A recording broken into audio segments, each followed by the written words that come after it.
কোন জালেমের মৃত্যুতে আলহামদুলিল্লাহ বলা যাবে কি?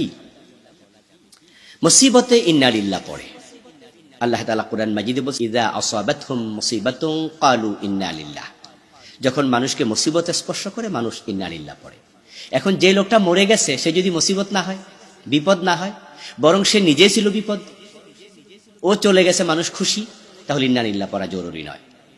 কারো মৃত্যুতে ইন্নালিল্লাহ পড়তে হবে এমন কোনো বাধ্যবাধকতা নেই। বরং কিছু মানুষের মৃত্যুতে আকাশ এবং জমিন কাঁদে না, যারা জালেম। কোরআন মাজিদ আল্লাহ তাআলা বলছেন সূরাতুদ দোখানে 29 নম্বর আয়াত, ফামা বাকাত আলাইহিমুস সামাউ ওয়াল আরদ ওয়া মা কানু মুনজারিন। আল্লাহ তাআলা বলছেন তাদের মৃত্যুতে আকাশ এবং জমিন কাঁদেনি, তাদেরকে কোনো অবকাশ দেয়া হয়নি। অর্থাৎ যারা কাফির, যারা জালিম, যারা পাপিষ্ঠ, তাদের মৃত্যুতে আকাশ এবং জমিন কাঁদে না। এটা কোনো বিপদ না, তার মৃত্যুটা মুসিবত না, বরং সে নিজে মুসিবত। রাসূলুল্লাহ সাল্লাল্লাহু আলাইহি ওয়াসাল্লামের পাশ দিয়ে একটি জানাজা, একটি মৃত লাশ নেওয়া হচ্ছিল।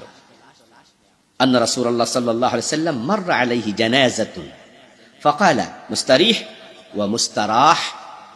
প্রিয় নবী ওই লাশ দেখে, জানাজা মানে লাশ, সালাতুল জানাজা মানে লাশের নামাজ, তো লাশ দেখে রাসূল বললেন প্রশান্তি প্রাপ্ত, অথবা তার থেকে প্রশান্তি পাওয়া হয়েছে।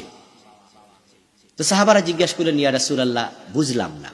আল্লাহর হাবিব ব্যাখ্যা করলেন, এই লোকটা যদি মুমিন হয়, ভালো মানুষ হয়, তাহলে দুনিয়ার আযাব থেকে, দুনিয়ার বিপদ থেকে সে প্রশান্তি পেয়েছে, দুনিয়ার মুসিবত থেকে বেঁচে গেছে, জান্নাতে চলে গেছে, সে প্রশান্তি প্রাপ্ত।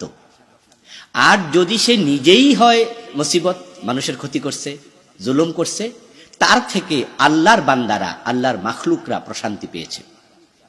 এই জন্য হাজ্জাজ ইবনে ইউসুফ যখন মারা যায়, সে তো বড় জালেম ছিল, রাসূলের সাহাবীদেরকে পর্যন্ত হত্যা করেছে। ওই হাজ্জাজ ইবনে ইউসুফ যখন মারা যায়, ইমাম হাসান বসরি রাহিমাহুল্লাহ মৃত্যুর খবর শুনে 2 রাকাত শুকরিয়ার নামাজ পড়েছে। তাহলে বোঝা যায় কারো কারো মৃত্যুতে আলহামদুলিল্লাহ বলা যায়, শুকরিয়ার নামাজ পড়া যায়, যারা জালেম। আর যারা ভালো মানুষ, তারা তো আমাদের সম্পদ, তাদের মৃত্যুতে আমরা ইন্না লিল্লাহ পড়ব।